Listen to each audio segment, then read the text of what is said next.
Alrighty, welcome into the Gary Ayd Show here on The Cave, cavetalkradio.com and the Cave Talk Radio app. Great to have you aboard. Gary Ayd here with you. And, of course, here on the Gary Ayd Show, it's never a dull moment. We got a loaded show in store for you today. We have Brett Van Hooser, who is going to be our first-time guest today in Hour 2. We're talking Yankees and Mets baseball. We also have Joe Vasile of the Hudson Valley Renegades, their radio play-by-play man.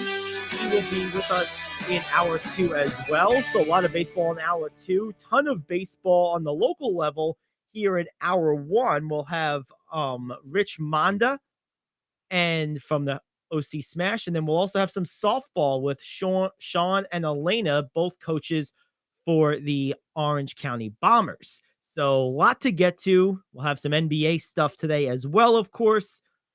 Just a full plate. No show tomorrow. Mama Dukes is in town, and you got to spend a little quality time with the mother. You know what I mean? She's here visiting from Florida, so I'll take her out to a nice dinner tomorrow and enjoy some time. You know, it's good. It's good stuff. Got to have a little R&R every once in a while. Got to have the R&R. All right, so let's dive into it. As far as today's opening rant, you know, a lot of people, one of the guys I follow, the sports judge, he is a big Laker fan, as I am. He was very disappointed with last night's game, and that's understandable. But I got to tell you, it was totally predictable to me. Look, this is a good Grizzlies team. They've had a lot of success without John Morant this year. I forget the exact number, but they had a really good record without John Morant. They really did. So they're not disused. They're not unfamiliar with playing without him, and they've had success when they've had to do it. And this is a good team. They were the 2 seed for a reason. This was not going to be an easy take by the Lakers. This was not going to be a simple 5-4 game series. You expect if the Lakers win this series, and they very well could lose it. Look, they are the 7 seed. Remember that. I know it's LeBron, it's AD, it's the Lakers. They had a good end to the season. I get the hype, but let's remember they are the 7 seed, and the Grizzlies are more operatively the 2 seed for a reason. They're really, really good. So the Lakers could very well lose this series, but more than that, even if they win this series, this idea that the Grizzlies weren't going to pack a punch and be a challenge, I mean, this implied thought process, the reaction of so many in the basketball public online and some of the media, they talk like this is some kind of major letdown. The Lakers lost by 10 points on the road to a team that almost won. What, they won 50-something games, a 2 seed in the conference? I mean, what's wrong with that? They didn't get killed. The Grizzlies are good. Oh, John Morant's out. Yeah, they've won games without him before. See, most teams left in the playoffs, most of them, are capable, at least in short bursts, of winning games without their best guy. I mean, look at Milwaukee. They set an NBA record or tied an NBA record for 3-pointers made in the playoff game without Giannis. They routed Miami, right? I mean, good teams can win without their best guy. You know, they're not going to be as good as they could be. And would I pick Milwaukee to win the championship or Memphis to win the championship without Giannis and Morant, respectively? Of course not. Now, I probably won't pick Memphis to win the championship with or without Morant, but that's a different story. Milwaukee is my pick with a healthy Giannis to win the whole thing. But that aside, Memphis is perfectly capable of winning games without John Morant. They've done it a lot the last couple of years, really. This is a team with a number of really good players. I mean, for all his bluster and trash talk, which we'll get to in a second, Dylan Brooks is a good player. Desmond Bane's a really good player. Jaren Jackson Jr. is the defensive player of the year. This is not a bad team, guys. I know Steven Adams is out, and that's going to hurt them. But this idea that the Lakers lost a game that they shouldn't have lost, or somehow underachieved or whatever. This is where you just give credit to a good team for playing a good game. Memphis is a good team. They played a good game and they won a game at home. That's all there is to it. I know that's not going to sell newspapers. I know that's not the latest hot take that's going to go viral on YouTube, but man, you got to have some honesty with this stuff. Yeah, I'm seeing posts from WFAN and all kinds of stuff with just crazy takes. You can look them up. They're out there. But let's be real about it, guys. This is a 2-7 matchup. What do you think the Lakers are going to sweep them? I mean, come on. They won game 1 at home. Anthony Davis played amazing. Davis had a bad game in this one. Yes, he did. But, sometimes those bad games are the direct cause of a great game or of a well-played game or a well-executed game plan by the other team. The other team's good. That's what I'm trying to hammer home here. It's not like the Lakers lost to a team full of scrubs. Like, they didn't lose to the Detroit Pistons here or the Spurs, right? This is a team that's really good. Very confident, been in the playoffs a few years. In some ways, they got more playoff experience than a lot of people in the Lakers, at least as a unit.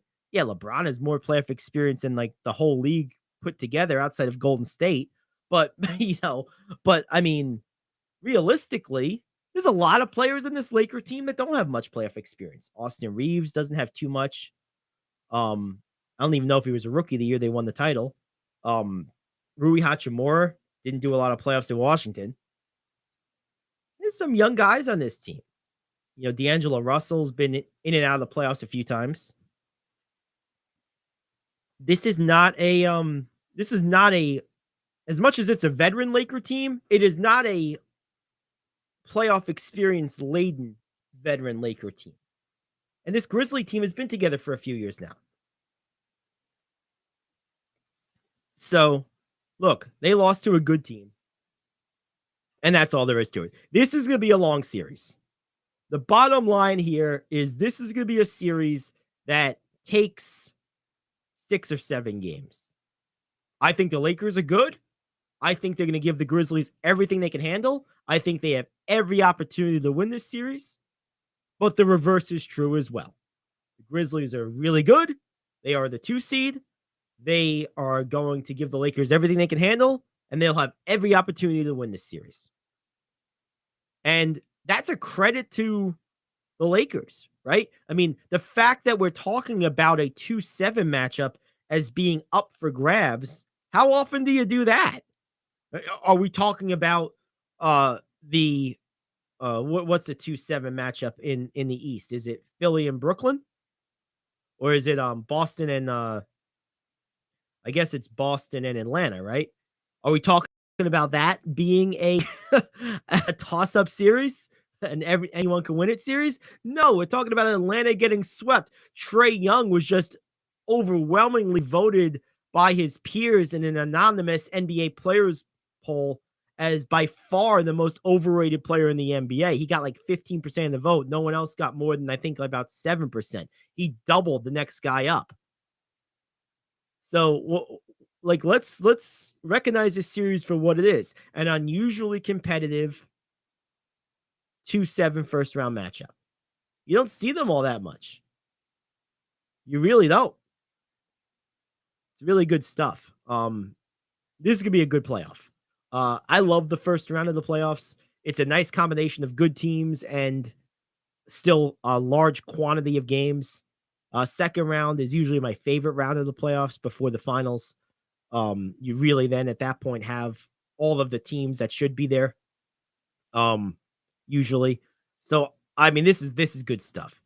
Yeah, we'll get to the Knicks. They lost to the Cavs the other day. We know that. We talked about that some yesterday. We can kind of talk about that again if we want. The same thing. Look, that's a 4-5 matchup. This is going to be close. You had to expect it to be. Cleveland's going to win some games. They might win the series. That's not the Knicks underachieving. That's not the Knicks being bad. Look, we're talking about the NBA. These are guys that are good, right? They're all good.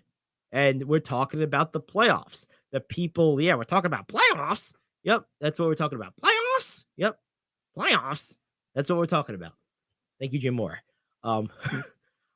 Look, anyone in the playoffs in the NBA is usually solid. There's usually one or two teams that really don't belong there because the NBA puts in a couple too many teams, but the Cavs team is not one of them. The Grizzlies team is certainly not one of them. Both of those series are going to be competitive start to finish. They absolutely will be. And I'm here for it. I'm ready to go. I'm cozied up in my recliner, got my beer, got my food. I'm ready to roll. All right, well, let's take a quick break. We'll come back. We got our radio question of the day. A lot of interviews today. We have a number of Bombers personnel coming on, 2 coaches, in fact. Rich Monda from the OC Smash will join us. Joe Vasile and Brett Van Hooser also joining us. So we got a lot to get to, folks.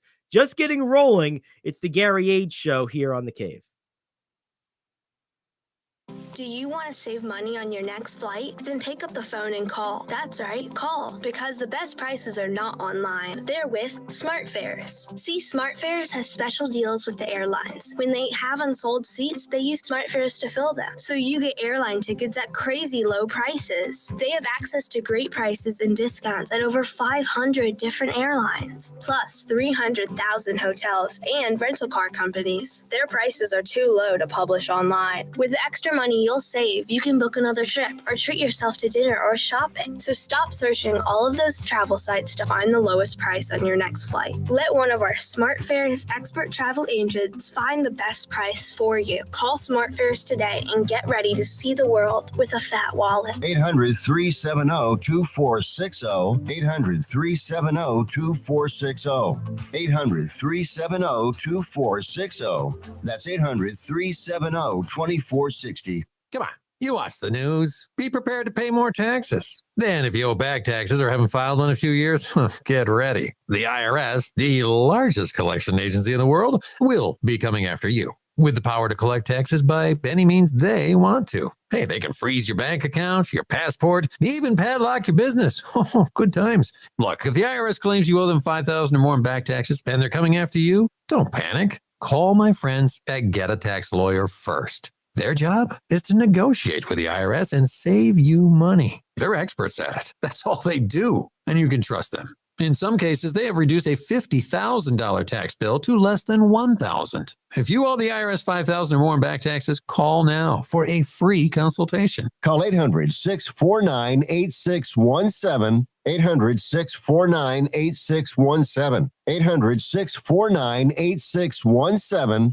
That's 800-649-8617. Coffee Lovers Middletown is now officially home to the home run of our favorite beverage, Days Coffee. Days' patented blend contains approximately 85% less caffeine than other coffees, which makes it better for you, yet unlike decaf coffee, still gives you that great pickup and tastes amazing.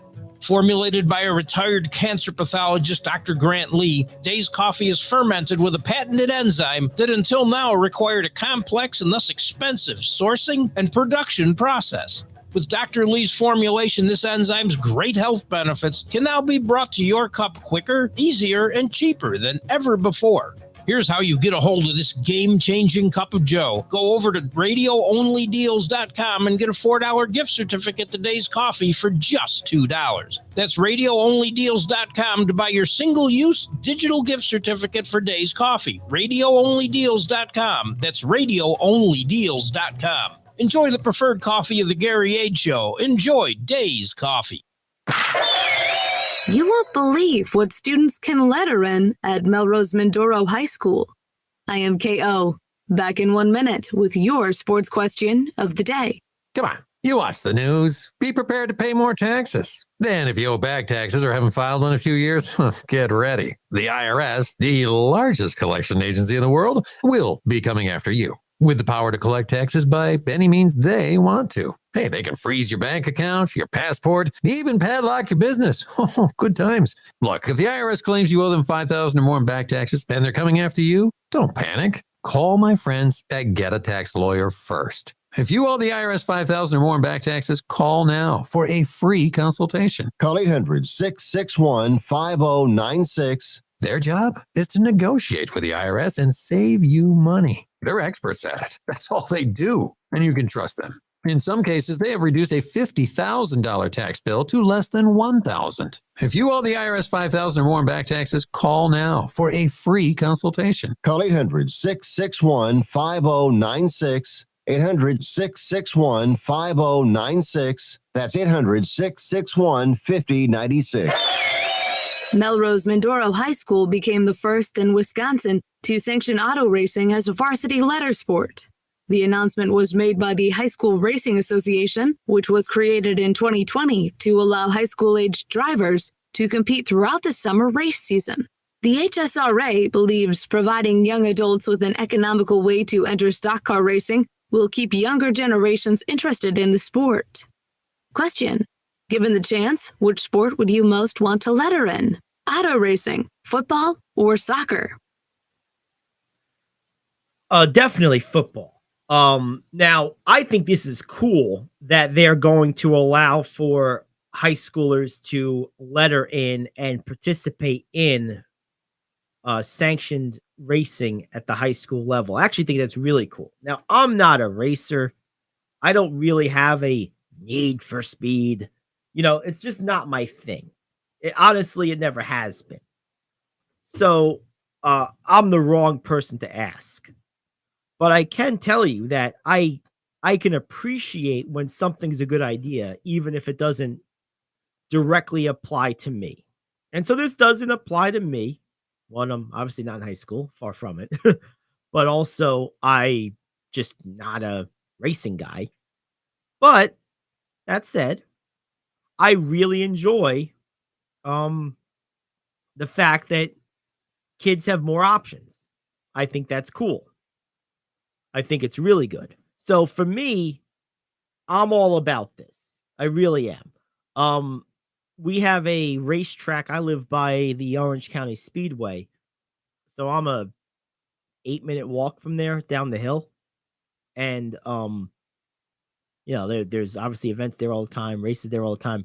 And I'd be curious to know sort of who among the drivers there has how did they all get started? And I'd be curious to know that because I've always wondered that. There are certain sports, and that's one of them, where you wonder, how did people get started playing? Because it's not exactly an easy thing, low-hanging fruit. You don't just walk down to the park and get in an auto racing car, right? Like it's not like basketball or even tennis or anything, or even golf. If you have the money, you join a club. Like it doesn't work that way.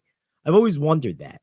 So that would be an interesting thing to learn. But having something like this, a high school sanctioning auto racing as a varsity sport, that's pretty neat. I'll tell you what, getting back to the question of which one I'd rather letter in, racing, football or soccer, I think I might change my mind. I might say racing just because how cool would it be to say, yeah, I'm a varsity high school racer? What? You'll be the only one around that can say that, unless it's one of your teammates at that school. I mean, that's really, really good stuff. It really is. So, hey, auto racing, again, not my cup of tea, but it's really good stuff. It really is. Interesting question. No doubt about it. We got a lot to get to today. Joe Vasile coming up in about an hour. We have the OC Bombers and the OC Smash to cover. I want to talk about Max Scherzer here for a second, though. So, him getting thrown out over a substance. Now, I'm not going to contradict myself. I spent a good chunk of yesterday's show, probably 15 minutes or more, talking about the necessity to not sorry, I just saw something crazy on my screen. The necessity to not bash refs, not give refs a hard time. And I think for me, it would be really easy as a Met fan to come in here today and be all upset and, yell and scream and stuff. I'm not going to do that. Look, was it maybe Poindexter-ish? Yeah, maybe. but maybe not. The rules are the rules. They're there.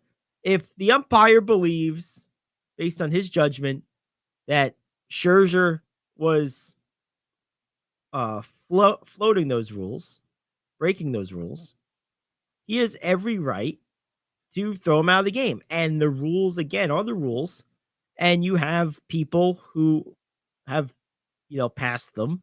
And this particular offense triggers an automatic 10-game suspension. And that's just what it is. I'm not going to yell at the system. I might say, you know what? I don't like this about the system. We should collectively bargain or otherwise negotiate broad changes to a particular part of said system. But when the system functions as designed, you can't yell at the officials for enforcing the system that they're contracted to enforce. So I'm not going to do that. Yeah, I'm a Met fan. Yeah, this hurts the Mets, but they won the game anyway, right? And I mean, what am I going to like? I'm not going to get on the refs. I'm not going to get on the umps. I'm just not going to do it. They have a hard job. They have a thankless job. As I always say, they're 50% wrong 100% of the time. And I am just not going to get on them for this. It stinks for the Mets. I'll be curious to see on what grounds Scherzer appeals this automatic 10-game suspension, as he's mentioned he's likely to do. And if he happens to win that appeal, that could be interesting. But that's what the system is.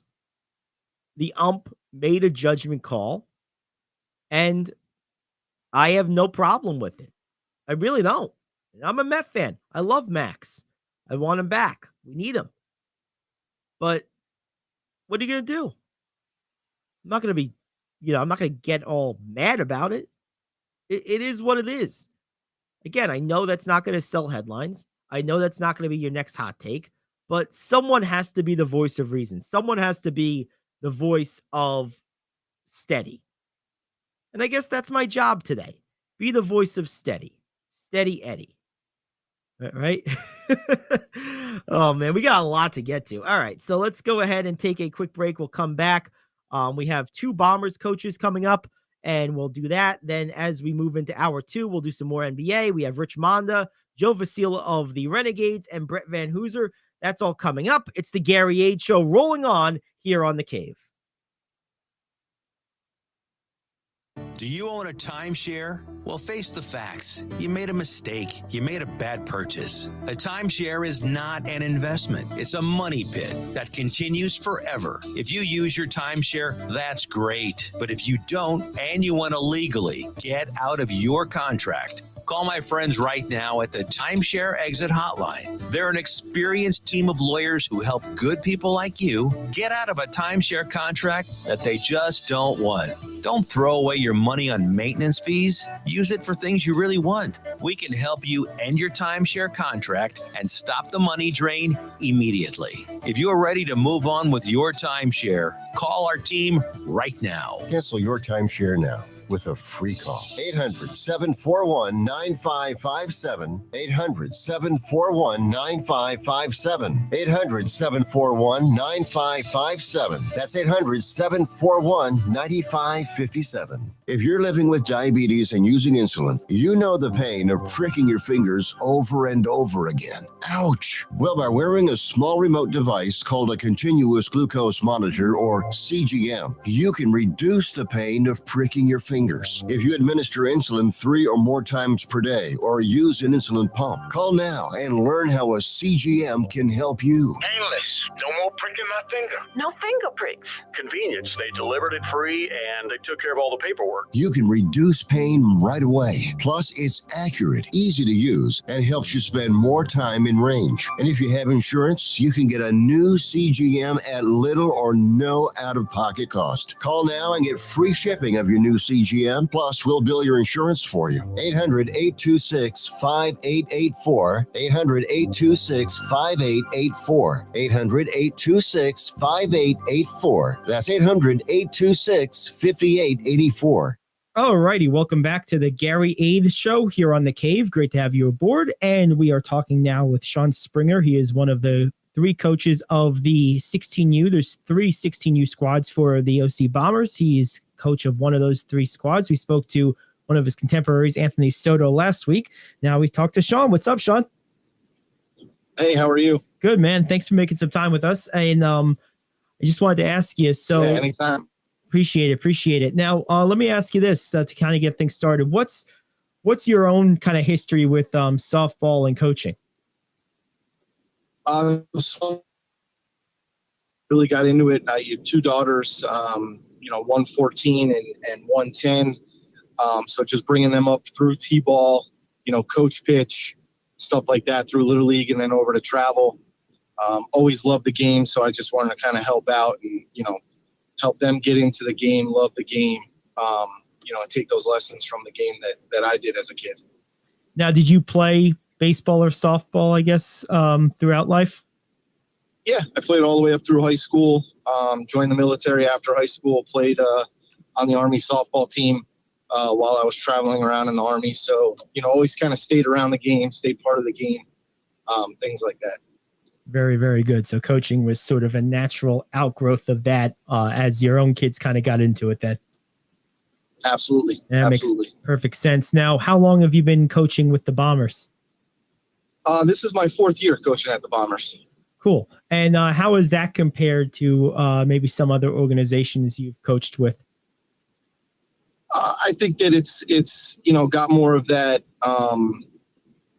family type feel. Everybody's there to help each other out. Different coaches you can rely on. Gina, who runs the organization, is great with making sure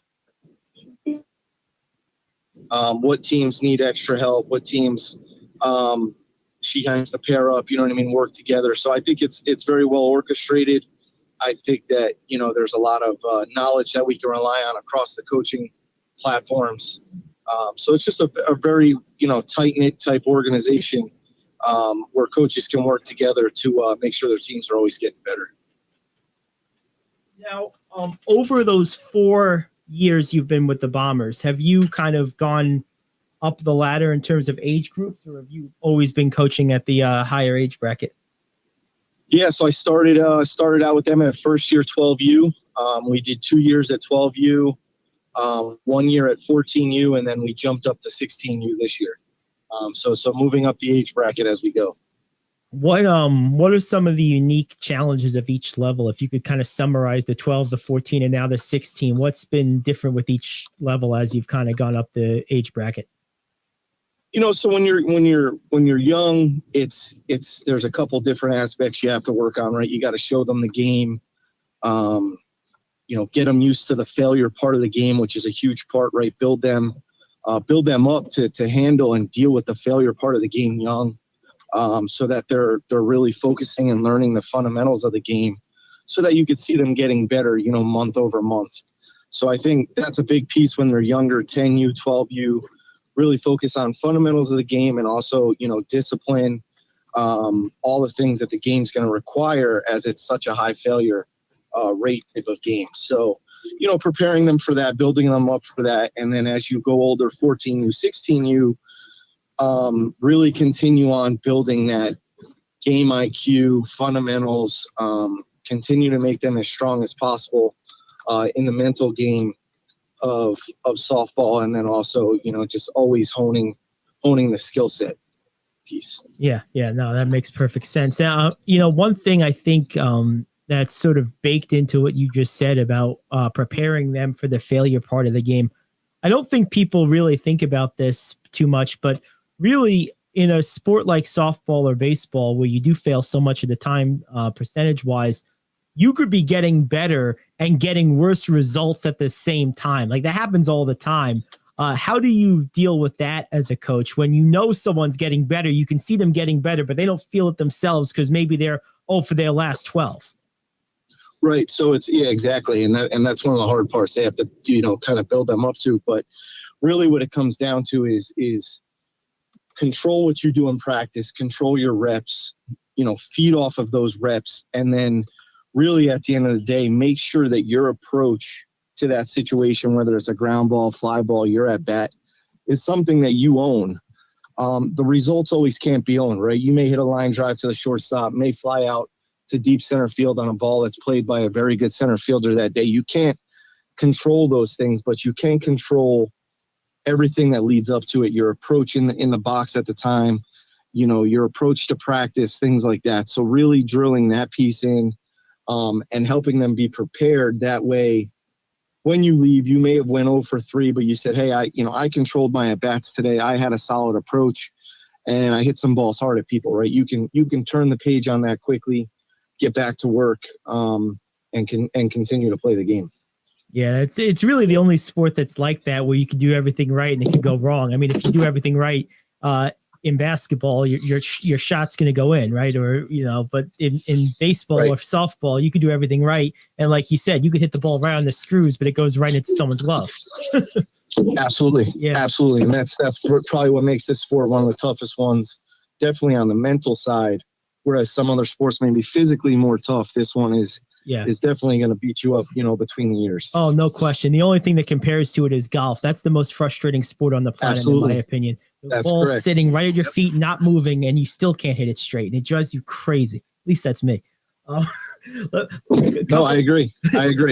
A couple other things. What's the team looking like this year? The 16U squad you're in charge of. What have you guys done up to this point? I know your season doesn't really get rolling until midsummer, late spring, but what have you done up to this point? Yeah, we had a really good fall. We trained really hard over the winter. Great group of girls. Pretty much everybody's returning. Very, very strong team. I expect good results this summer from them. They put a lot of work in over the winter. They're kind of all out with their school teams now. Yep.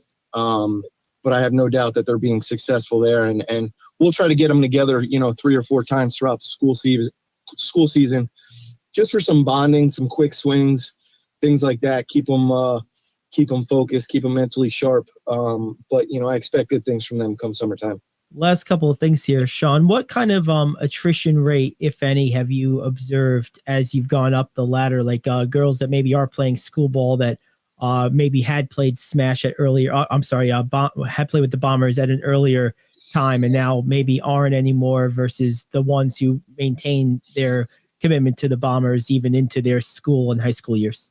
Like what would you say that fall off is? Not so bad. We've had a couple that have kind of,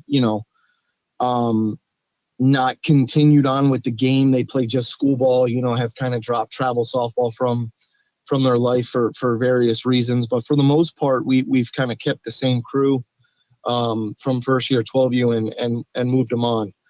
But it does happen, it's sad, but at the end of the day, you got to be 100% committed to the things you do. And if you're not, we respect those decisions at the end of the day. That makes perfect sense. And when do you guys, last thing, when do you guys kind of get going? When's your first full tournament? We are June 10th down in a big travel tournament in, I think it's Pennsbury, New Jersey, East Coast Showcase. So that'll be a big one for us. A lot of teams, a lot of good teams. So it'll be an exciting way to kick off the summer. All right. Well, hey, best of luck with it. Thanks for spending some time with us. We appreciate it. Good luck this year. Okay. Yep. Thank you. All righty. Thank you. You too. That is Sean Springer. This is the Gary Ayd Show. Back after this here on The Cave. Coffee Lovers Middletown is now officially home to the home run of our favorite beverage, Days Coffee. Days patented blend contains approximately 85% less caffeine than other coffees, which makes it better for you, yet unlike decaf coffee, still gives you that great pickup and tastes amazing. Formulated by a retired cancer pathologist, Dr. Grant Lee, Days Coffee is fermented with a patented enzyme that until now required a complex and thus expensive sourcing and production process. With Dr. Lee's formulation, this enzyme's great health benefits can now be brought to your cup quicker, easier, and cheaper than ever before. Here's how you get a hold of this game-changing cup of joe. Go over to radioonlydeals.com and get a $4 gift certificate to Days Coffee for just $2. That's radioonlydeals.com to buy your single-use digital gift certificate for Days Coffee. Radioonlydeals.com. That's radioonlydeals.com. Enjoy the preferred coffee of the Gary Ayd Show. Enjoy Days Coffee. All righty. Welcome back to the Gary Ayd Show here on The Cave. And I am joined now by the head coach of the 14U Bombers squad, Elena Savaglio. She is kind enough to spend some time with us. Hello, Elena. How are you? I'm good. How are you doing? I'm doing very good. Thank you very much. And one of the things that's interesting for you guys this time of year is your girls are all pretty much away right now doing the school ball stuff. So what does this part of the season look like for you? Well, I'm actually playing softball myself in college. Perfect. So my girls are they're doing the same things.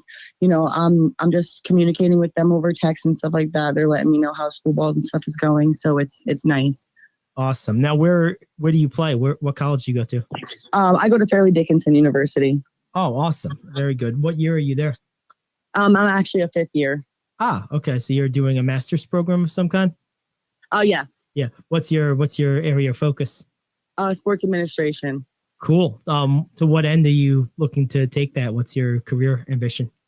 I'm actually looking to be a college coach. Oh, awesome. Very right. good. So this is like the perfect way in for me, kind of. Oh, yeah. You're getting the right degree and you're getting the experience. Now, have you done, besides this year with the Bombers, have you done much coaching? Like, what's your coaching background?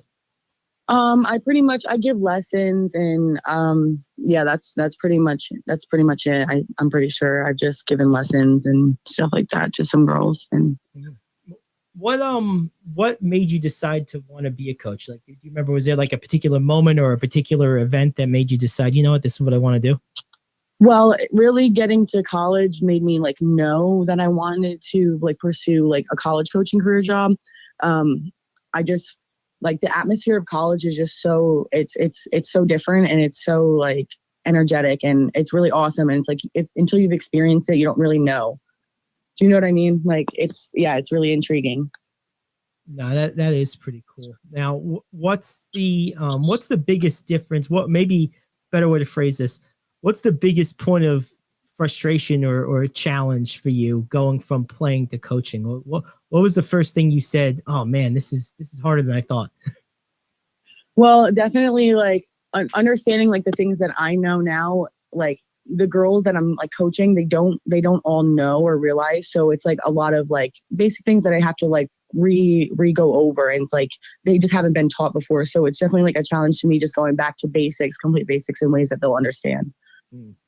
Now, can you because no one likes to feel that, okay, this has been explained once, twice, 3 times, and I'm still not getting it. A lot of people are uncomfortable admitting that. So they'll just nod their head and say, yeah, I get it. When they really don't. Do you have a strong spidey sense for when you're getting yes to death, or is that something you're still developing? Yes, actually, like I do. And I really encourage my girls to ask questions and talk to me if they don't understand something, just so we can all be on the same page. And it's okay to not understand something. Like, it's okay to not like get it for a little bit. But I know like a couple of my girls, like they've gotten it first tries while others have like struggled a little bit, but they've all really come around just because they're taking accountability and not understanding. Mm-hmm. Yeah. What's your do you have a specialty? I know like a lot of coaches like in other sports will have this coach might be known for hitting, or this one might be known for pitching. What's your specialty in coaching? Pitching. Okay. Yeah, I really enjoy the pitching aspect. I'm a pitcher and first baseman, so like I really enjoy getting to work with the pitchers. That makes perfect sense. Now, when you start working with a pitcher, I mean, these aren't kids, but they're still far from full mature adults, of course. What's your starting point, before you get to know a girl? Like, what's your baseline when you first start working with a pitcher? Just understanding what they have learned and understanding the transition to what they're going to be learning and just breaking it down from the beginning. What is the beginning for pitching? Is it mechanics? Is it grip? Yeah. What is the it's pretty much mechanics. And I say, for me personally, I think it's a lot of mentality. Like you have to be like willing to like take failure and work through it rather than just give up when things get hard. Just because if pitching was easy, everybody would do it. It's a really hard thing to do. So you're going to go through a lot of ups and downs, and you just can't let the downs like overtake you, kind of thing. Yeah, no, that makes a lot of sense. Now, have you had a chance? The season really hasn't started yet for you guys. Have you had a chance to work with your girls at all yet, or meet them? Oh, yeah, I've been working with them since last September, I believe. Okay. Yeah, so it's been a process, but it's been a really great one. They've all come such a long way. I like you wouldn't believe like like it's insane. But me and Gina both like talked, and we established we didn't want this to take on any team when making this 14 team. We wanted to take on a team where we could establish these girls and really develop them and get them to where they wanted to be. Awesome. Now, at this age, do you start having any like agendas where one girl's trying to do this, one girl's trying to do that, or is it still pretty team friendly? It's still pretty team friendly. Yeah. I'd say. Yeah. That's good. What's I guess with the Bombers specifically, is there anything unique to that organization or structure that has made becoming a coach there maybe a easier transition than it might have been elsewhere? Oh, absolutely. Gina and Johnny, they have been nothing short of extraordinary to me, and allowing me to become a coach and transition into this process. I've known them since I was, I think, 16U. I began guest playing for them, and then 18U and 23U is when I joined their team. And they knew, like, because I knew since then that like I was into coaching, just not necessarily college, but they've just given me opportunity after opportunity after opportunity to do like what I like to do. And knowing them for so long has just made it a lot easier. They're not afraid to tell me if I am doing something wrong and I need to do something better. So I really enjoy being able to have them that sense of like criticism, I guess, you know. Sure. Now that's pretty cool. And I guess my last question for you is, what do you define as success as a coach at this level? Is it sending girls to college? Is it winning tournaments? Like, or is it a specific benchmark in development? Like, what are you most concerned about? What's your definition of success for yourself coaching this particular age group in this particular organization? This particular age group is just development right now. Most of the girls established that they do want to go play in college, and that's our end goal. I'd say I want every single one of them. I want to be able to help every single one of them get to college and play. But right now it's just development and getting them better and getting them to the level where we are as a team, where everybody is, you know what I mean? Where everybody kind of meets this one like level together, so we can start winning tournaments and make a name for ourselves more in different areas, and just continue to develop. Yeah. Okay. And I guess I do have one more. You kind of are in a unique position where you're still playing collegiately and now coaching a group of girls that pretty much all want to be where you're currently at. What's right? I hear all the time from parents when I'm interviewing the younger girls, the big jump in competition and just talent level between Little League and travel. Is the jump between travel and college bigger, about the same, like from your own memory? Like what's how do you prepare the girls for that? Yeah, it's definitely a huge jump. The biggest difference from travel in high school to college is just the pace of the game. It's really, really fast in college, and just like being able to like be a player now and coach is easy for me to help the girls understand that, because some of the girls come to my games and they see how fast paced it is, and now they know, like, you know what I mean, what I expect, and it's just like, you know. That makes a lot of sense. Well, very good. Well, and you said your first tournament's in May? Yes. Okay, awesome. Well, best of luck. You guys got about a month or less to prepare, so congratulations. Best of luck on the rest of your season, first of all, and then your Bomber season as well. Thank you so much. Thank you, Elena. Thanks for having me. My pleasure. Thank you. That is Elena. This is the Gary Ayd Show. Back after this here in the cave. Are you like me? You have health insurance, but you don't have dental insurance. Do you need to get to the dentist right away? Maybe you need an implant or some other major service. Well, I found a dental insurance plan that's just right for you. It's called Spirit Dental. Spirit Dental offers a $100 lifetime deductible, a huge network of dentists. And here's the best part. There's no waiting periods. Yeah, that means you can call right now and have real dental insurance for you and your family tomorrow and get that immediate coverage you want. Spirit Dental has plans for just a few dollars a day, up to $5,000 annual maximum, and coverage for implants. Whatever age you are, the dental insurance you need is a free phone call away. Now don't wait, and be sure to to ask about Spirit's vision plan. Here's the number: 800-631-9229. 800-631-9229. That's 800-631-9229. Hey friend, life happens and you need money. What do? You call the special toll-free number we're about to give you. We will send you a link to your phone with details on how you can loan up to $5,000. Couldn't you use $5,000 to pay for your rent, pay grocery bills, get your car repaired, or whatever you need? It's up to you. We don't care. We're just here to lend you the money. And we'll lend people money with good, bad, or no credit at all. Of course, some terms and conditions apply, and you'll see those on the link we're going to send you. So if you need up to $5,000 maybe as soon as the next business day, call this number right now. We will text you a free link with details. Paid for by Money Mutual. Call 800-586-7112. 800-586-7112. 800-586-7112. That's 800-586-7112. All righty, we're back here on the Gary Ayd Show here on The Cave. We got a few minutes left in the hour. Good to have you aboard. Hour 2 is around the corner. We'll have some NBA. Rich Mondo will join us from the OC Smash. Joe Vasile of the Renegades. Brett Van Hooser, our new Yankee and Met guy. So we got a lot of baseball in hour 2. Almost all baseball in hour 2. Right now, though, a little more baseball, as a matter of fact. News on the wire breaking today is that the Oakland Athletics may be the Oakland Athletics for not a whole lot longer. Reports are that they are closing in on a land purchase agreement in Las Vegas to ostensibly build a $1 billion stadium and move to Las Vegas. So the question is it going to happen? It certainly sounds like it. And when it does happen, if it does happen, who's to blame? I think there are two core culprits here. I think there is organizational philosophy, which I'll expound on in a second, and public apathy and a taking for granted. So let's start with the latter.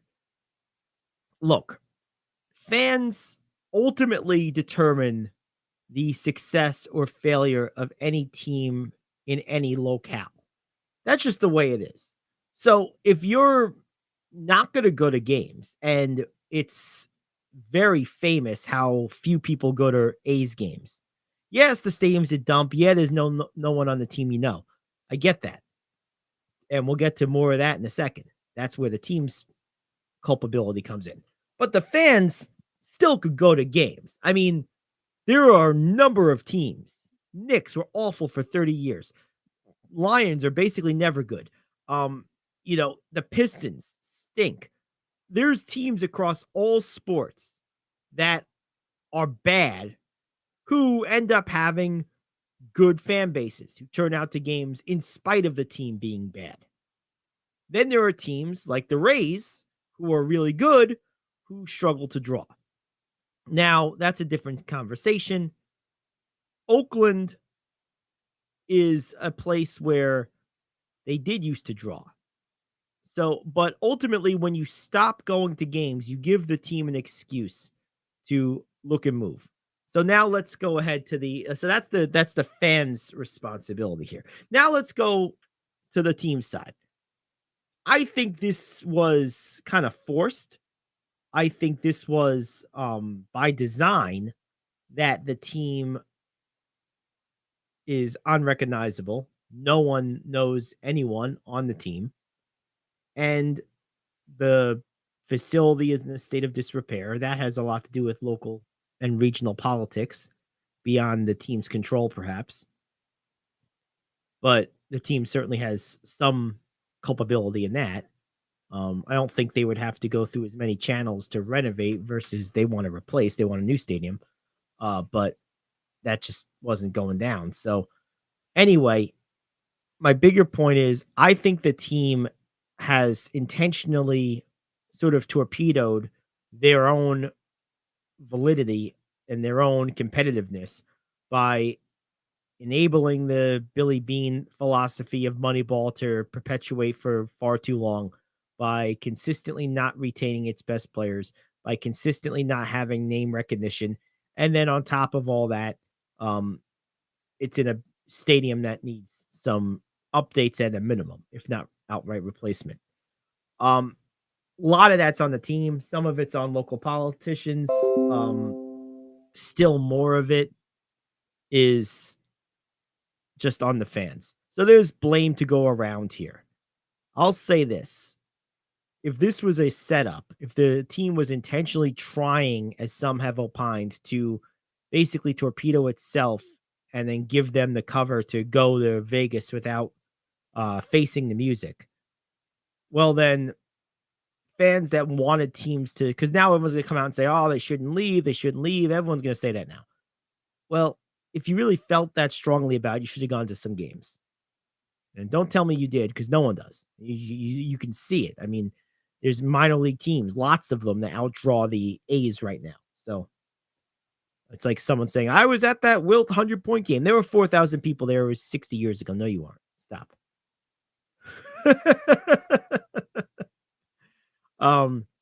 Anyway, that's kind of where I feel about that. I think there's blame to be shared here. It's not one-sided. I think fans have a lot of culpability, but I think the team has at least as much. And I think there is probably about a 10 or 20% share of blame to be had by local politicians and just the bureaucracy that is California. I think that's a big part of it too, at least a measurable part. So blame to go around. There you have it. That's, as they say, where we're at. We're going to take a quick break. We got hour 2 around the corner. NBA playoff matchups are next. No top 5 today. We'll have Rich Monda, Joe Vasile, Brett Van Hooser the rest of the way. That's what's on tap. It's the Gary Ayd Show. Back in 6 minutes here on The Cave.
Alrighty, welcome back to the Gary Ayd Show here on the Cave, cavetalkradio.com and the Cave Talk Radio app. It's great to have you aboard. I'm Gary Ayd, and we got a lot in store for hour number 2 today. We got Joe Vasile of the Hudson Valley Renegades coming up at 11:30. We have Rich Monda of the OC Smash coming up in about 10 minutes or so. And then we have Brett Van Hooser to talk Yankees and Mets to close out the show. So a baseball-heavy second hour, but we start off with a little hoops. Knicks and Cavs tied at 1. We know that. Lakers and Grizzlies tied at 1. We know that.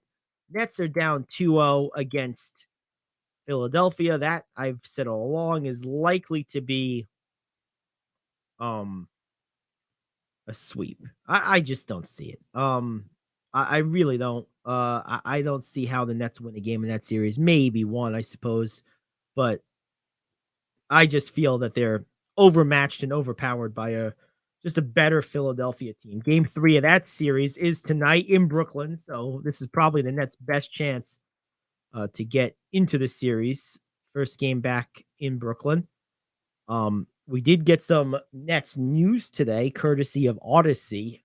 Reports are that, well, we know Ben Simmons isn't playing in the playoffs this year, but we also are hearing that those around him have seen a, quote, total shift in his attitude and his work ethic and his mentality around his rehab. So people in the organization now believe that he is likely to be returning to, well, they're hopeful anyway, that he'll be returning to all-star form next year. It is likely that he will not need a second back surgery. So that's good news. I hope so. I've always liked Ben Simmons as a player. I've always defended him against the, loud chorus of people that say he needs to learn how to shoot. He's never learned to shoot, blah, blah, blah. He doesn't need to shoot. He needs to be competent at free throws. And when I say competent, I mean 65, 70%, nothing higher than that. And he needs to regain his confidence. But I don't need him to shoot jumpers. This guy's 6'9", 6'10", super athletic, great downhill player, great at attacking the basket, good in the post, maybe the best one-on-one defender in the NBA, can guard pretty much anyone on the court, is an elite playmaker. I don't need a guy like that who can do all those things to shoot. I don't want him to shoot. Put shooters around him. Let Joe Harris, let Seth Curry, let Bridges, let those guys do the shooting. I don't need Ben Simmons shooting. I don't. But I do need him to know that he can make free throws at a high enough clip that he's not playing timid and afraid to have the ball in his hand. That we need. That we do need.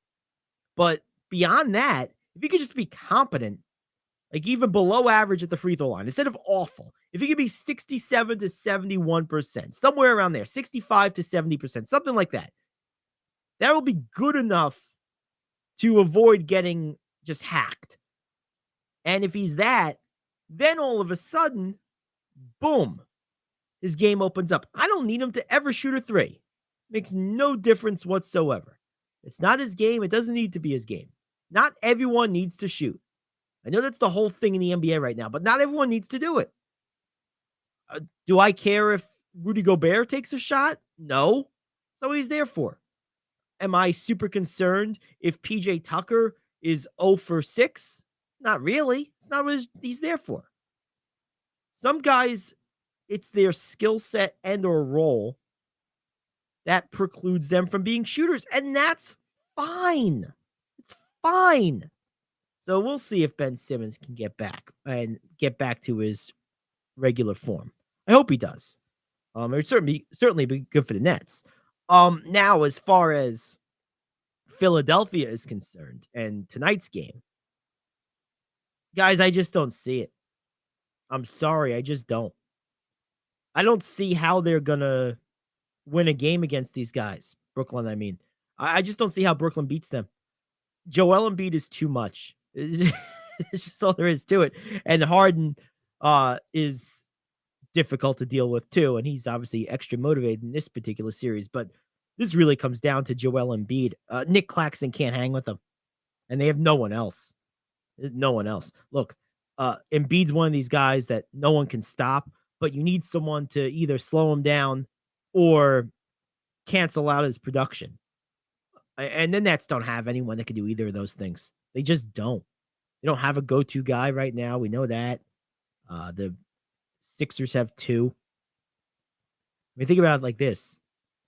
Maxey or Harris, the third and fourth options on Philly, would be the second or first option on Brooklyn right now. Wouldn't they? I mean, okay, if you want to say Bridges would be the first option, is Bridges that much more of a one than Maxey is? I don't think so. Or even Harris for that matter. Either one of those guys would be a co-one along with Bridges on this Nets team, right? And those are options 3 and 4 on this Philly team. The Nets are outgunned. They're outmanned. Everyone knows it. I'm not breaking any news here. But, I mean, this is probably, along with the Boston-Atlanta matchup, the two least interesting series in the entire NBA first round of the playoffs. The only reason we're spending time on it, of course, is it's local. But I'm sorry, I just don't see it. I usually can come up with, like, if I was coaching this team, what would my plan of attack be?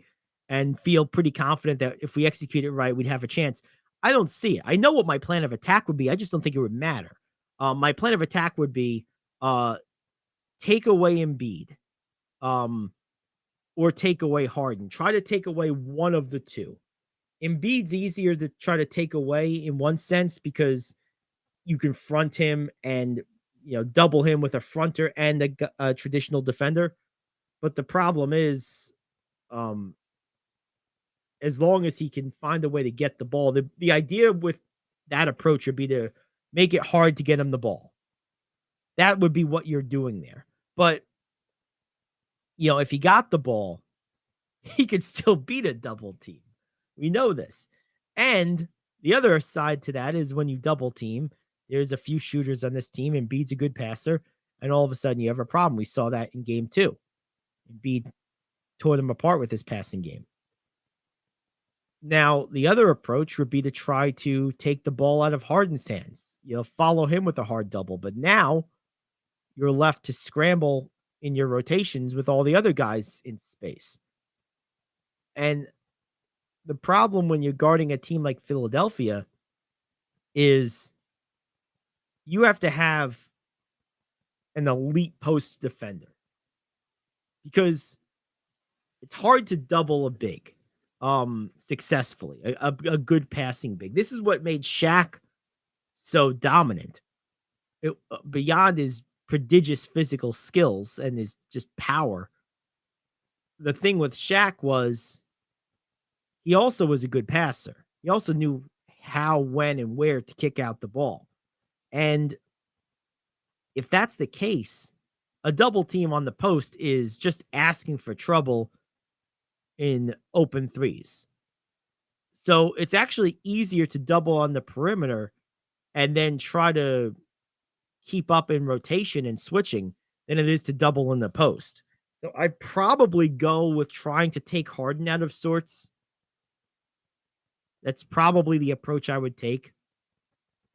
But then Embiid's just going to kill you. And so I just think when you break it all down, the point of this exercise is in both scenarios I've outlined here. When you break it all down, it comes back to the same thing. Embiid's going to kill you. The Nets just don't have the personnel to do anything with him.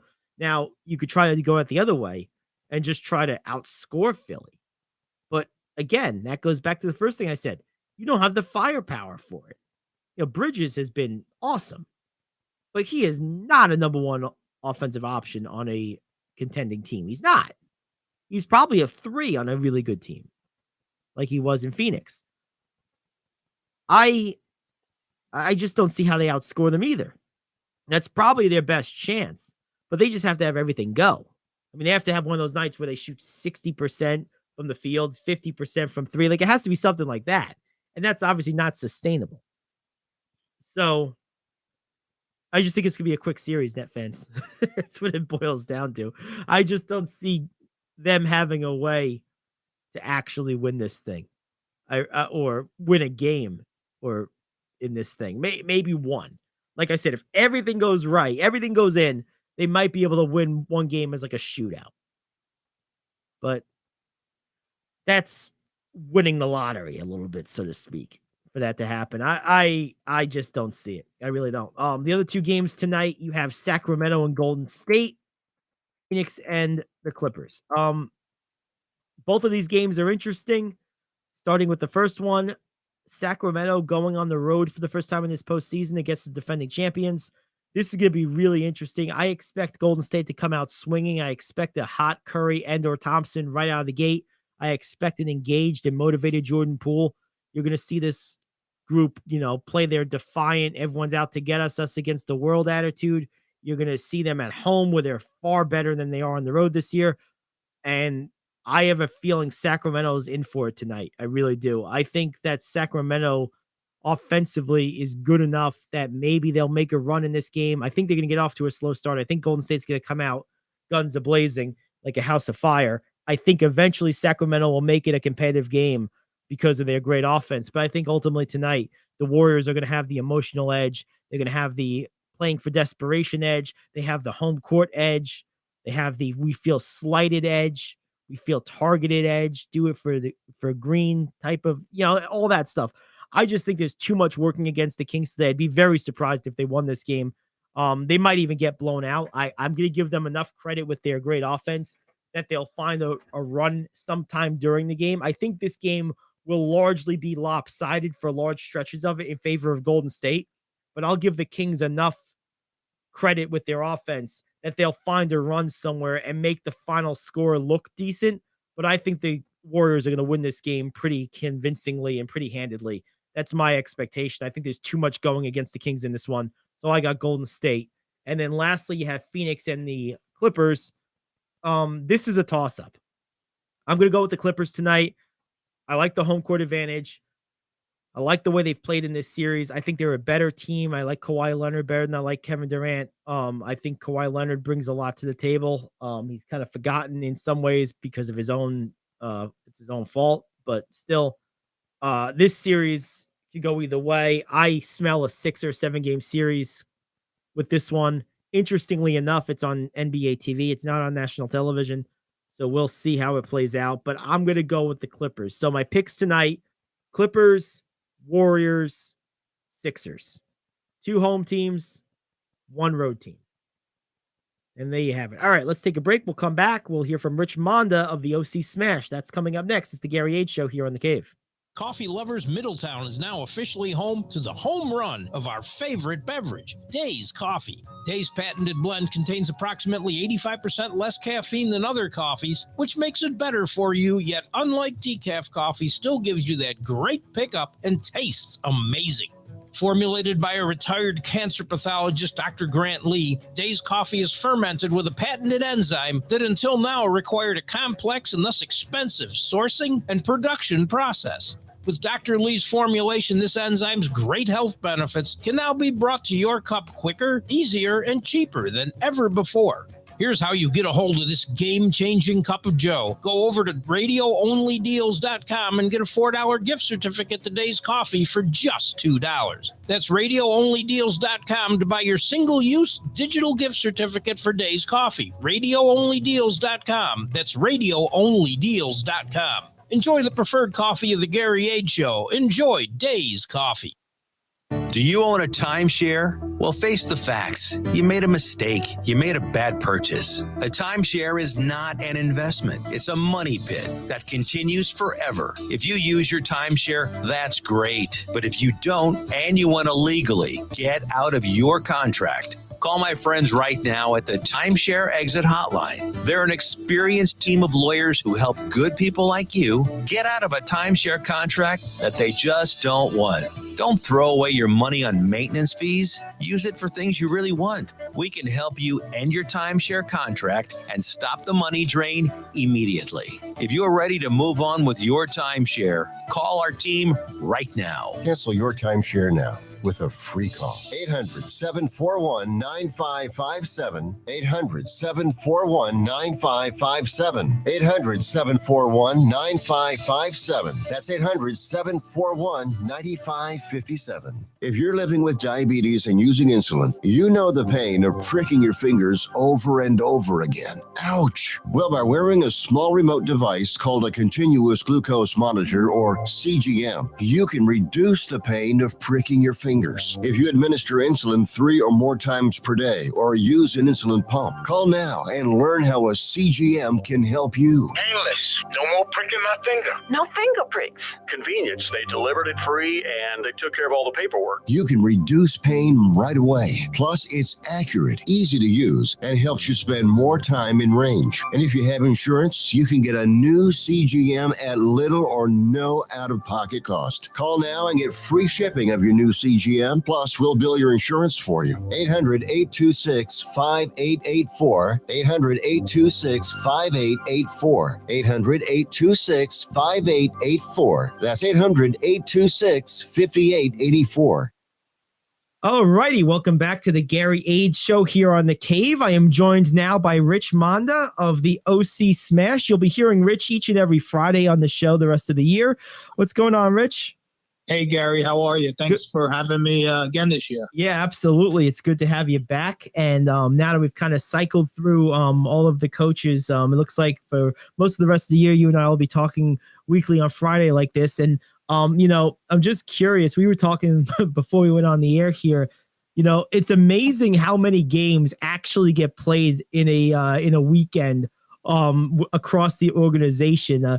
That's like, it's pretty crazy when you think about it. Like this week, I think there was like 22 games this past weekend. What are some highlights for the week coming up? So we've got another busy weekend. Definitely agree with what you said. I had no idea there were 22 games until I actually heard your broadcast. So yeah, it's a lot. With 7 or 8 teams, there's a lot going on. As much as I track and know where every team's at and what's going on, I never think about it from a total standpoint. So to hear there were 22 games, I was like, wow.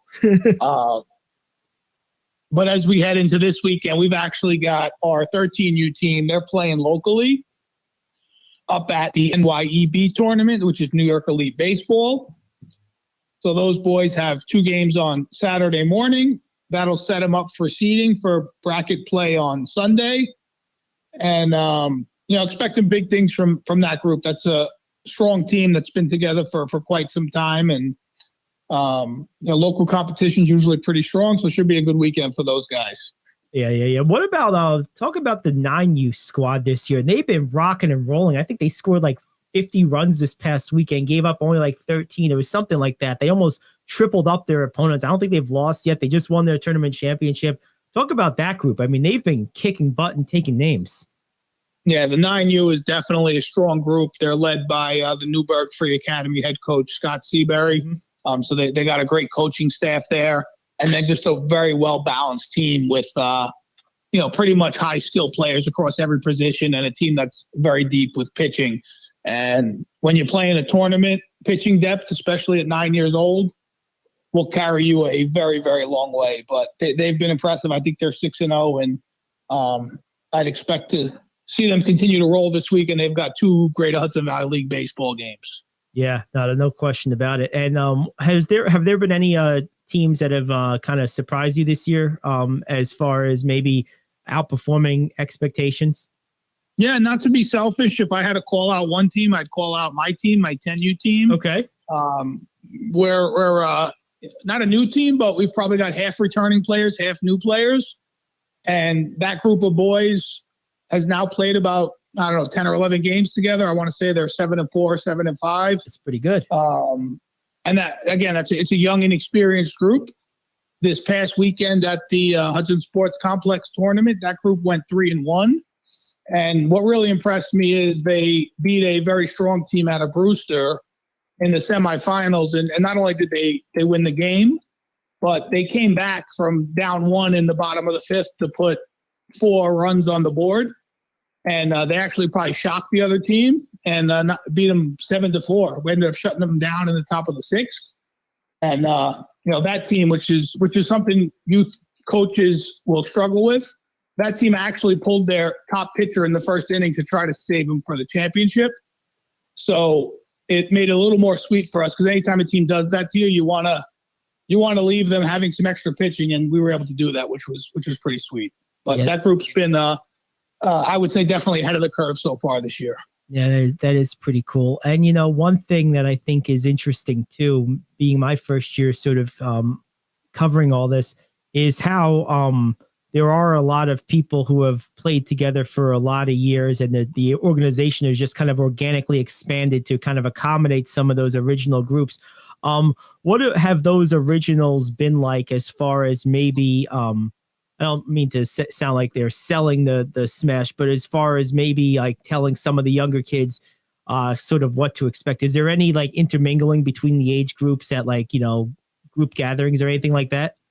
Oh yeah, there's a ton of intermingling. I mean, we've got a lot of siblings. Okay, that makes sense. So we'll have siblings on older teams, on younger teams, so you get some intermingling that way. We do run our, program type events where we get everybody together across all the teams.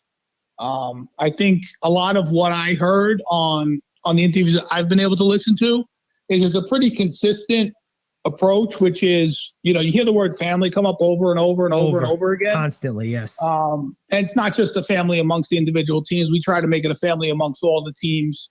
And it's probably the core of what we're all about. We're not a cutthroat travel program that just gets rid of kids because we found the next best kid. And that aspect of family and togetherness is foundation of what we do. Yeah, that makes a lot of sense. Last couple of things here for you. What has there been a couple of players that have made like big leaps this year that you've observed either with your team or other teams that really from one year to the next really made a lot of improvement? Yeah, I haven't had the chance to see a lot of the other teams in action. I'd probably hold off on answering that question at this point, only because I haven't seen enough. Yeah, I haven't seen enough of them. That's understandable. That's why I said if there were or not, because I know that's you do a million things and that's how that works. I guess my last thing then is with your team, with your group, what do you guys have going up the next couple of weeks? Like what's on the immediate horizon? Yeah, I mean, really the biggest thing I would say that we've got coming up is the weekend of May 4th and 5th. Or 5th and 6th. We've actually got 5 teams heading out to Ripken in Aberdeen, Maryland. Oh, cool. So we'll have probably over 200 people down there for that weekend. And we will have our 10U, 11U, 12U teams and a 13U all participating in the same tournament in the same location. So that's something I can tell you every player and every family's looking forward to. And like we talked about earlier, the opportunity to have everybody together in the same place, or in this case, almost everybody, is the type of stuff where that bonding happens across the teams and across the families. And I'd say one of the most awesome things to see at an event like that is, for example, the 12U team is playing, and the 9Us, the 10Us, the 13Us, they'll all be there supporting, cheering for their team. The last time we went down there with a big group, we got a compliment from the tournament director. He said the support and the, camaraderie amongst all the teams was evident to him. We'll also do a special shirt. So all the kids will get the same T-shirt for the weekend just to wear when they're not playing. Basically calling out that they're part of the Smash organization, and it'll call out the tournament we're attending. So it's pretty cool to see the parents, the kids all out there with the same T-shirts on. And it just shows camaraderie and brings everybody together. That makes perfect sense. Yeah, it reminds me, I'll tell you a quick story. It reminds me when I was in high school, my freshman year of high school, I was playing on the freshman basketball team, and we were doing a preseason tournament where all 3 teams were in action, freshman, JV, and varsity, and we played in that order. We played first, and then varsity finished the night. And it was probably the only time in my life I was happy not to be in the, quote, big game, because our team was playing a team from Peekskill, New York, with a little guy named Elton Brand on it. Our varsity was. So, of course, went on to almost a Hall of Fame NBA career. By this time, he had signed with Duke. He was a senior. So, they got absolutely killed, and we were all sitting there like signing autographs. But the reason I bring that up is because it was a lot of fun, that trip. It wasn't far. It's only Peekskill, but we got to all be together and bond, like you were saying. But we got to watch the varsity get unbonded. We'll say it that way. Well, I think the other thing I love to see is the little guys. You know, the younger teams really do look up to the older boys. Yes. So I know I had a conversation with one of my players this weekend on my 10U team, and I had just finished coaching the 12s. And I told him, I compared him to one of my older boys and said, you know, you need to play the role that this player played on the other team. And, you know, for him to be compared to that kid, you know, lit his eyes up. He's like, you know, am I going to be that guy? Yeah, he's got the talent, the ability to be as skilled as a player I was referencing from the other team.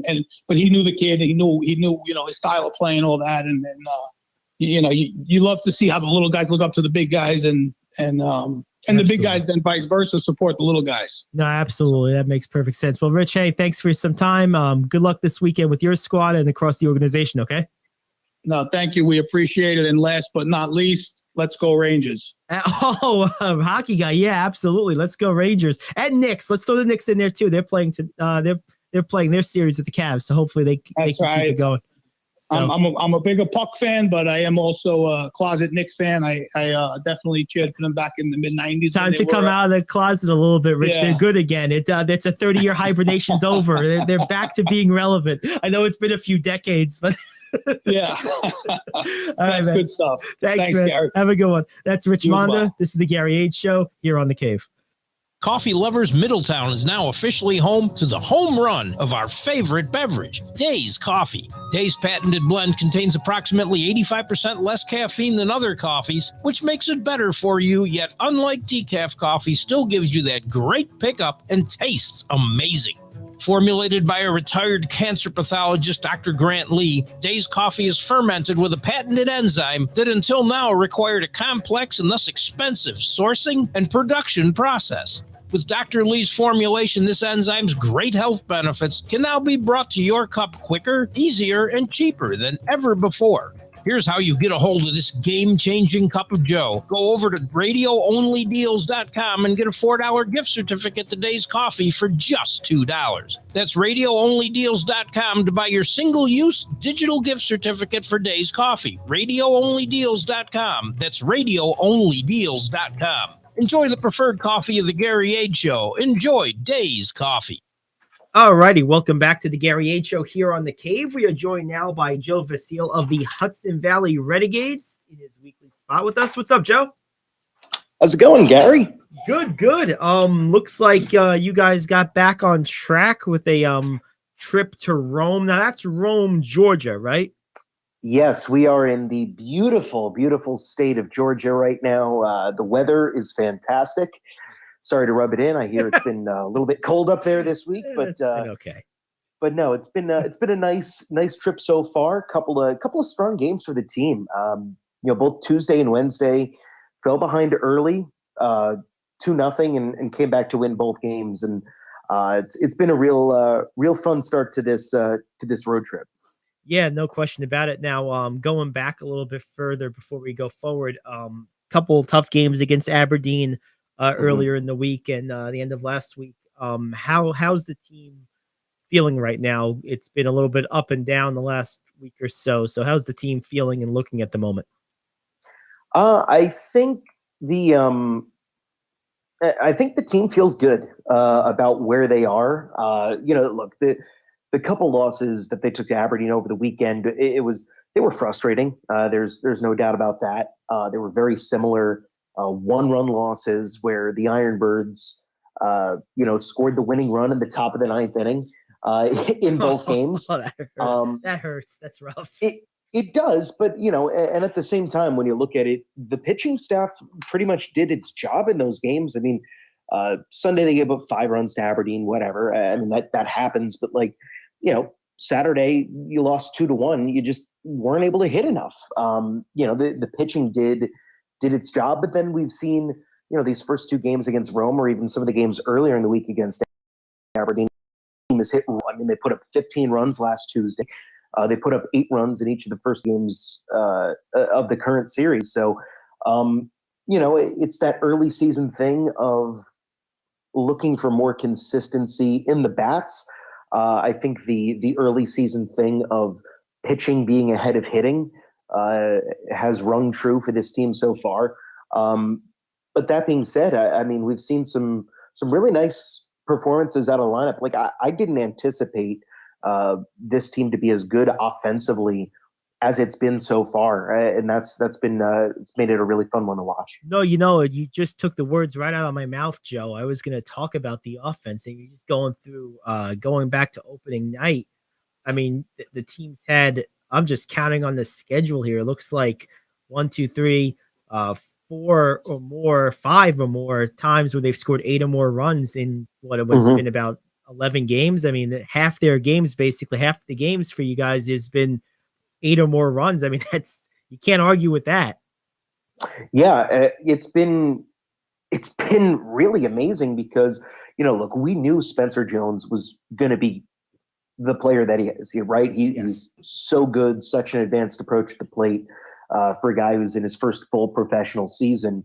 But like when you look at some of the other contributions, Spencer Henson, who was a guy who was here last year, has been just tearing the cover off the ball to start the season. I think he's hitting like 320 with 3 homers already this season. Caleb Durbin, who came over in a trade from the Braves last year, has been off to a really nice start.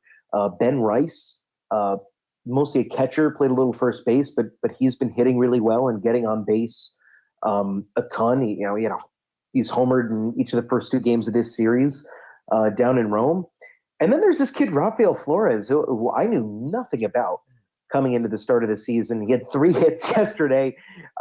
Like he's been playing really well in kind of a bench role. So like you've been seeing guys step up, when they've been given chances as well. And that's it's a really nice thing. Like there are no, a game like yesterday, there were no easy parts of this lineup to get through. And, maybe you have some days where guys are off, but it makes it really tough on opposing pitchers. No, there's no question about it. I mean, when you have that type of pressure, I mean, I guess it also puts a little mental pressure on the other team's lineup, right? If you know a team's coming in that has a pretty good chance of putting up 6, 7, 8 runs on you or more, you feel going into that game, we got to be ready to play today. And you maybe try to press a little bit. The best way to get in a slump in baseball is to try to get out of a slump, right? Like that's the best way to do it. Yeah, exactly. Right. You get a little tense, you start pressing. And especially since, I mean, like I said, the Renegades pitching we knew was going to be good, and it has been so far. I think they're second in the league in strikeouts, top 6 in all of minor league baseball in strikeouts this season. So they're a really talented pitching staff that has done a lot. Like even yesterday, Joel Valdez, was the starter, and he struggled a little bit with his control. He walked 4 batters and hit another, but a really electrifying left-handed arm who is really exciting. And then the bullpen has been just fantastic to start the season. I mean, I think the Renegades have the second best bullpen ERA in all of minor league baseball so far. So they're getting it done hitting, they're getting it done pitching. And I mean, there's a reason why this team is off to a really nice start. I mean, all 4 losses are 1 or 2 run losses, and when they've been winning, they've just been blowing guys out. They've been smashing the ball all over the place. Yeah, you guys are in the middle now of a fairly long road trip. You started the season on a very long homestand, so what goes around comes around, as they say. Team's not home again to the start of next month, the 2nd to Wilmington. What's the sort of vibe or the temperature of the team in its first long road trip of the year, being obviously a new group as most minor league teams are each year? I'd say the vibe is it's a pretty close team. They had a longer spring training this year than they've had in the previous 2 years because of either the lockout or COVID restrictions or a little bit of both. So they got a chance to really be together for an extended period of time down in Tampa for minor league spring training. And so it's a group that is very close. And that's continued up here. Sometimes you see in minor league teams there's these little factions where it's like, all right, this group of 5 guys always hangs out with each other, and this group of 3 is always running around together, and this is a team where literally, I anytime I look around, it's a different group of people all hanging out with each other and talking, and they're all really close. So I think road trips like this always help to bring teams together even more than they already were, and I think that this is a team that's just going to get closer. And when you have that kind of chemistry, in the clubhouse, that's it's always that weird thing of like, all right, is the chemistry good because the team's playing well and winning, or are they playing well and winning because the chemistry right. is It's good? a chicken or the egg type of scenario. There's Right. no question about it. And I think it's a little of both, but yes, but it's good. It's good right now. The vibes are good. No, it's good stuff. We're talking with Joe Vasile here on the Gary Ayd Show on the Cave. Last couple of things for you, Joe. Looking at tonight's game specifically, I know you guys have couple of games still in hand with this Rome team. It's interesting. And one of the things that people may not know about minor league baseball is you often play, especially at lower levels like this, you often play like 6 and 5 game series versus the customary 3 that most or 4 that most are known for in the major leagues. So you guys played 2, you won them both, scoring 8 runs in both so far against Rome. You got 4 more to go with them before going to Greenville. What are you looking at for tonight's game, which starts at 7? Who do you have the pitching matchup, and what are your notes on this one? Yeah, so Renegades are going to send Tyrone Yulee to the mound tonight. Hard-throwing right-hander, big kid, 6'5", 240. I mean, he just looks the part of a power pitcher, and that's what he is. He can really bring it. His first start against Aberdeen last week gave up a couple of runs in 4 1/3 innings. So looking to see how he builds off of an okay, not spectacular, but okay start to his season out there today. And for Rome, I'm actually kind of excited by this one. They're throwing JJ Niekro, who's Phil Niekro's nephew. No kidding. And the son of Joe. I've been told that he doesn't throw a knuckleball, but I refuse to believe that, because I don't know how you can be a pitcher and your name is Niekro and you don't throw a knuckleball. So I'm interested to see him, and I know a lot of people down here. I mean, this is Braves country. Rome is about as far away from Atlanta as we are from New York City. So these are big Braves people, and they're all like, oh, we got Phil Niekro's nephew, and I'm like, they're excited about it. I'm also really looking forward to look ahead a couple of days on Saturday. The Braves' top prospect is a right-handed pitcher, AJ Smith Shaver. Okay. And he's going to be pitching for Rome against us on Saturday. So I'm really looking forward to seeing, him on the mound and why he is Atlanta's number 1 prospect right now. And he's going up against Juan Corella, who's been pretty good for us. So I think Saturday's game, which is a 5:00 start, is going to be a really, really good one. That I'm looking forward to as well for the rest of this series. Oh, that's awesome. A lot of people may not know, many moons ago, I was a Renegades radio broadcaster myself, and during my season there, we had Nico's story reminded me of this. I think it was Aberdeen, as a matter of fact, had a guy by the name of Michael Flacco, none other than Joe Flacco's brother, the NFL quarterback. So. Wow, really? I didn't know that. Yeah. And he was every bit of Flacco. He was about 6'6", big power hitting left-handed first baseman. I called a pretty big moonshot off into the right field stands there. It went just inside the foul pole, like near where the Sloop beer tent is now. And it was it was pretty wild. Yeah. So it just reminded me of that. That's funny. Yeah. So it's Flacco, was it related? So I did some digging, and it's like, sure enough, it sure is. They were brothers. Brother of Baltimore Ravens quarterback Joe. That's right. Love that. Yep, that's right. So hey, last thing for you. Where can people catch the games? So we are broadcast locally on Z93 and over your phone on the iHeartRadio app. If you Google or you look up on the app Z93 Hudson Valley. That's where Perfect. Renegades baseball can be found also at hvrenegades.com. You click on listen live. Pregame show pretty much always starts 15 minutes before first pitch. So tonight, 7 o'clock first pitch. We'll be on the air at 6:45, getting you ready for tonight's game. All right. Well, we'll be listening. And hey, best of luck. Have a good call tonight. With all this offense, you're getting plenty of material for that demo tape. I'll tell you that right now. You're getting plenty of good opportunities, I'm sure.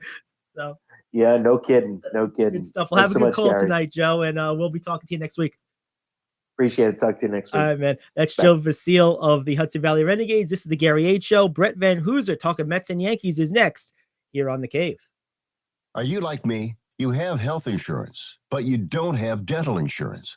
Do you need to get to the dentist right away? Maybe you need an implant or some other major service. Well, I found a dental insurance plan that's just right for you. It's called Spirit Dental. Spirit Dental offers a $100 lifetime deductible, a huge network of dentists. And here's the best part. There's no waiting periods. Yeah, that means you can call right now and have real dental insurance for you and your family tomorrow and get that immediate coverage you want. Spirit Dental has plans for just a few dollars a day, up to $5,000 annual maximum, and coverage for implants. Whatever age you are, the dental insurance you need is a free phone call away. Now don't wait, and be sure to ask about Spirit's vision plan. Here's the number: 800-631-9229. 800-631-9229. That's 800-631-9229. Hey friend, life happens and you need money. What do?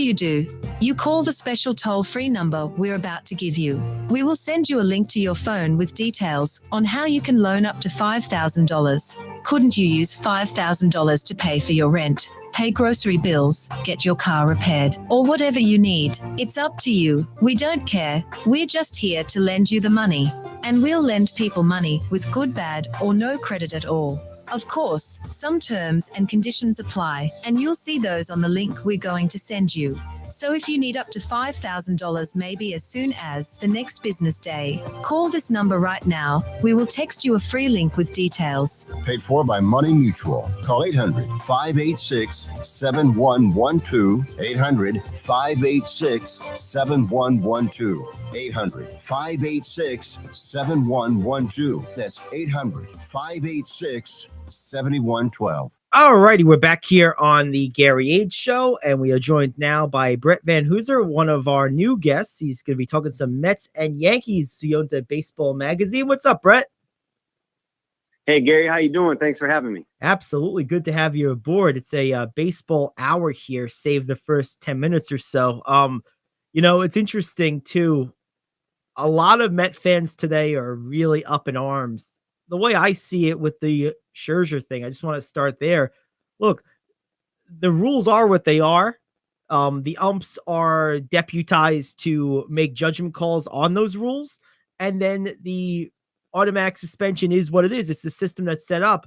I'm not really upset about this. Look, they called them on it. They believe it was foul play, and the umps have the right to make those judgment calls. And this is just the system. Now, if you think, hey, the 10-game suspension automatic without an appeal or whatever is too much, then fine, do something about that. But really, I'm not crazed about this. And the truth is, I don't think people should be. I mean, it's clear in the rule book. This isn't, a fringe case.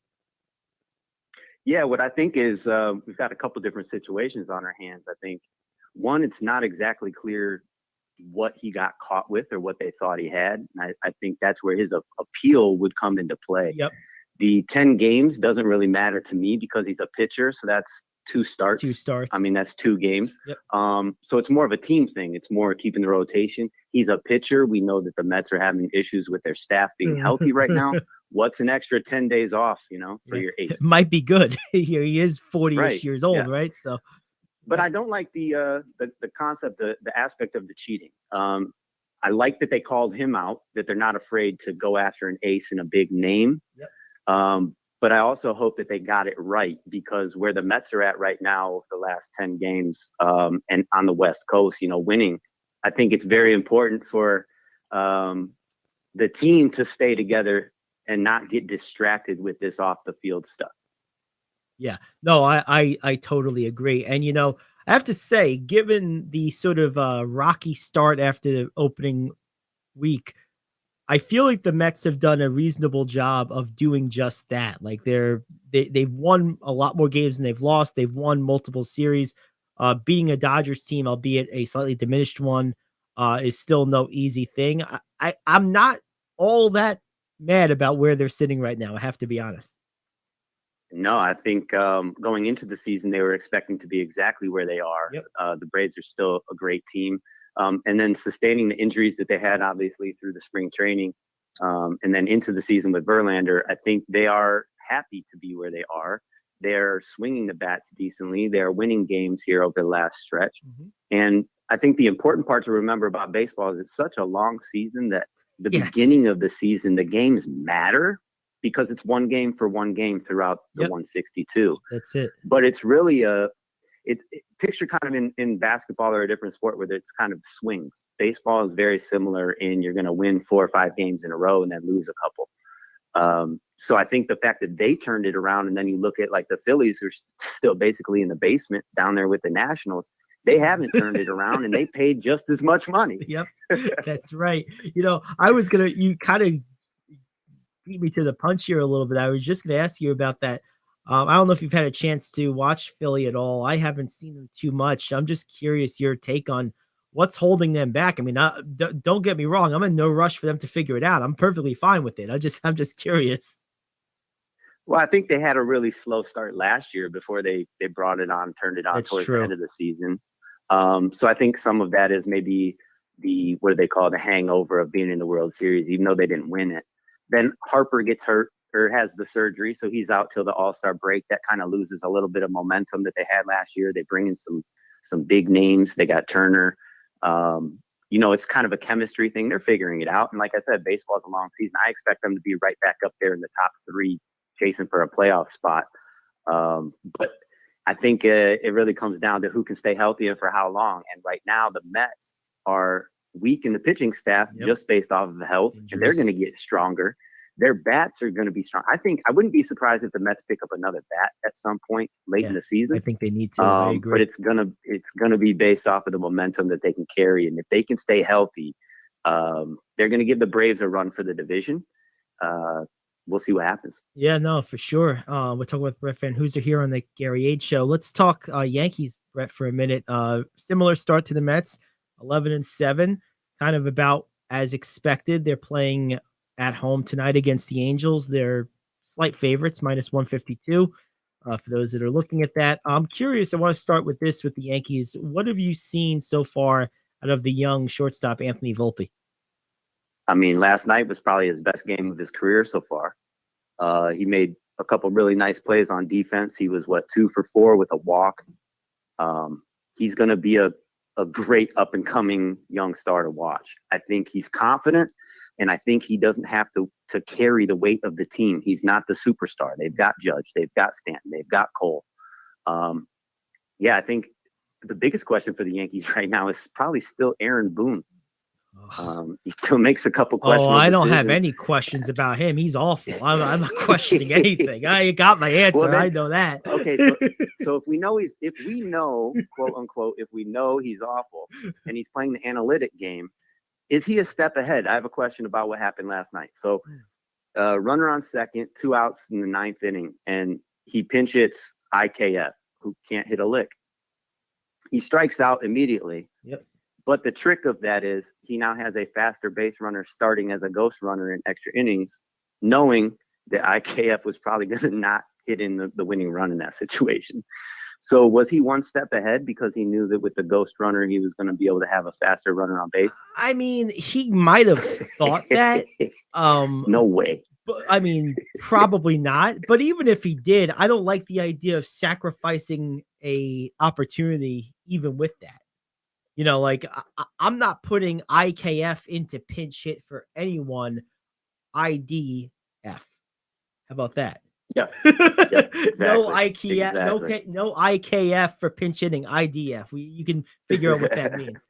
The hell with it. I'm not doing that. All right. Let's talk a little bit about the Stanton injury. So right now it looks like they're going to go with DJ LeMahieu in that 5 hole behind Torres. 4 or 5 is going to be Torres and LeMahieu. I got to tell you, Brett, and I've been critical about this for a few years now. I just don't like the Judge in the 2-hole thing, particularly now with Stanton injured. LeMahieu is not a 5 hitter or a 4 hitter. He's a top of the order guy. See, if it was me, I would be having LeMahieu lead off or hit second. I'd probably have him hit second. I'd keep Volpe leading off. And then I would have Judge probably in the 4 hole behind Torres. I would use Judge to prop up Torres here, put him third, and or put LeMahieu third, either one, and put the other second, leaving now Judge is gonna get walked in that scenario a lot, but it should allow the top of the order that way to get more good pitches to hit with some RBI opportunities. The fact of the matter is, without Stanton, I don't care what order you slice it. If I'm an opposing pitcher, I'm never throwing to Aaron Judge. Yeah, especially with Stanton not in the lineup. Right, that's what I mean. Without Stanton in the lineup, there's no one in this lineup that would make me say, "Oh, let me pitch to Aaron Judge here." Nope, not doing it. No, I mean, you have a safety net if you can get Rizzo back up there and, doing his Rizzo things. He's a very consistent professional player, but he's not Stanton either. No. I agree with what you're saying now. Maybe a couple years ago, I would disagree because I believe that the whole point of moving these big sluggers up in the lineup was to get them more at bats, One extra at and bat, to get right. them more home run. Yeah, in more home runs in the 9th and 10th inning, keep them in the game higher in the lineup. But with the rule changes and now what they're doing to try to implement more base running and plays within the lines, not just the home run ball, if they start to actually process the game backwards to where it was with the shift being gone, they can steal bases. The Yankees tried sacrifice bunting twice and failed yesterday. Like, if they move the game back to where it was kind of in the 90s, between the baselines, before the actual home runs really took over, I think you're going to start to see sluggers like Judge drop back down in the lineup, and they're going to try to get those base runners on base with the traditional leadoff hitter, a 2-hole hitter that's going to try to move the base runner into scoring position for the sluggers 3 and 4. So I definitely think that's going to make an appearance again. Yeah, I agree. I think that's a good bit of analysis by you. I totally agree with your line of thought there. See, for me, it's always been, even during the age of analytics and the age of home runs, it's always been just about what's the best way for me to get the most number of good pitches to hit in the most at bats for my best hitters. So for me, lineup stacking is more about that than it is about at bat totals, because the way I see it, if I'm an opposing pitcher, I'm not throwing to Judge under any circumstances with this current lineup. The only way I am throwing to Judge with a healthy Yankee lineup is if Stanton is behind him. So if I'm going to put Judge in the 2-hole and fill in the blank in the 3-hole, let's assume Stanton was healthy. You're not going to bat Stanton 30. He strikes out too much. So you're going to put Rizzo or Torres or LeMay, whoever you want there. I don't care who it is. I'm not giving Judge a pitch to hit. Now, if you put, say, Rizzo in the 2-hole with a healthy Stanton and Judge in the 3 and Stanton in the 4, now all of a sudden I'm throwing to Judge. Or if you want to flip it around and put Stanton 3 and Judge 4, I'm going to throw to Stanton. I'd rather Stanton 4 because he strikes out too much, but at least he's a threat.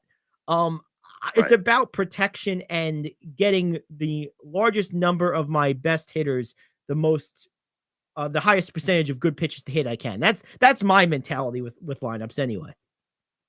Yeah, and we know he's a superstar. He's already hit 6 home runs to start this year. He was the MVP last year.